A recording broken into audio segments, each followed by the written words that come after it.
Hello दोस्तों, कैसे हैं आप लोग? उम्मीद है आप अच्छे होंगे। और आज हम पाठ 17 हवा के प्रश्न उत्तर पर बात करेंगे। और इससे पहले हम इस कविता को पढ़ेंगे भी। और शानदार कविता है हवा के बारे में। और अगर हवा नहीं होती तो आप तक मेरी बात भी नहीं पहुंच पाती। ये बड़ी ही शानदार कविता है, शिवचरण सरोहा जी ने लिखी है। और इसमें चित्र भी बड़े खूबसूरत हैं। ये जो फुग्गे लेकर उड़ रही है बालिका, एक तरह से उड़ ही रही है, आसमान में तो नहीं उड़ रही है, जमीन से थोड़ा सा ऊपर है। और फुग्गे यानी गुब्बारे। और हवा चल रही है, पेड़ दिखाई दे रहा है और आसमान दिखाई दे रहा है। पत्ते भी बड़े अच्छे तरीके से मुस्कुराते हुए पेड़ की डाल से नीचे गिर रहे हैं। खैर, चलिए अब हम इसको एक बार पढ़ लेते हैं दोबारा से। ऊपर नीचे दाएं बाएं हवा चली साए साए। ऊपर नीचे दाएं बाएं हवा चली साए साए। मुन्नी को छेड़कर चढ़ गई पेड़ पर। मुन्नी को छेड़कर चढ़ गई पेड़ पर।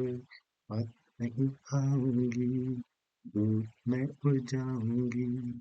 हाथ नहीं आऊंगी, दूर मैं उड़ जाऊंगी। मुन्नी बोली हंसकर, हवा रानी बसकर। मुन्नी बोली हंसकर, हवा रानी बसकर। पकड़ तुझे मैं लाऊंगी, बुके में ले जाऊंगी। पकड़ तुझे मैं लाऊंगी, के में ले जाऊंगी। ऊपर नीचे दाएं बाएं हवा चली साए साए। हवा चली साए साए। तो ये सुंदर कविता आप भी गा सकते हैं। अब हम चलते हैं इसमें चित्रकारी करने में। आपको चित्रकारी ये करनी है कि आपको हवा का चित्र या फुग्गे का चित्र, गुब्बारा, खेल और मुन्नी। फुग्गा जो हम बुलबुले बनाते हैं ना, पानी के बुलबुले, उनको भी फुग्गा कहते हैं। जो पानी के बुलबुले से ऊपर से उड़ते हैं, तो वो जो है फुग्गा है। और गुब्बारा भी, गुब्बारे को भी बहुत जगहों पर फुग्गा कहते हैं। तो ये ध्यान रखें आप। और खेल खेलते हुए या किसी मुनिया का आप यहाँ पर चित्र बना सकते हैं, उसमें रंग भर सकते हैं। चित्रकारी करना तो सभी को अच्छा लगता है। अब हम आगे बढ़ते हैं। ये एक शानदार चित्र भी है। और इस चित्र में एक मुन्नी जो है अपने घर के आगे, ढालूदार घर के आगे, ये देखिए ये खड़ी है। हम इसको मुन्नी मानेंगे, ना कि इसको। अगर हम इसको मुन्नी मानेंगे तो इसके पीछे हमको कुछ भी नहीं दिखाई देगा और इसके बाईं तरफ हमें कुछ नहीं दिखाई देगा। इसलिए ये चित्र जो है हमको बायां दायां आगे पीछे भी समझाता है। तो हम इस बालिका को जो यहाँ पर खड़ी है अपने घर के आगे, उसको हम मुन्नी मानेंगे। तो मुन्नी के दाईं ओर दो डाल वाला पेड़ खड़ा है। ये देखिए ये रहा ना, ये इसके दाईं ओर है। क्योंकि उस अगर आप चित्र में देखेंगे तो उसका जो दायां हाथ है वो मुंह के पास है, कुछ सोच रही है। तो ये दायां हुआ हिस्सा इसके हिसाब से। अगर हम यहाँ से देखें अपनी तरफ से तो ये फिर बायां हिस्सा है, ये दायां। लेकिन हम, ये लड़की इस तरफ खड़ी है, तो हम इसका ये दायां हिस्सा और ये इस बायां हिस्सा, बायां हिस्से में क्या है, यहाँ पे दो गमले के पेड़ हैं उसकी तरफ।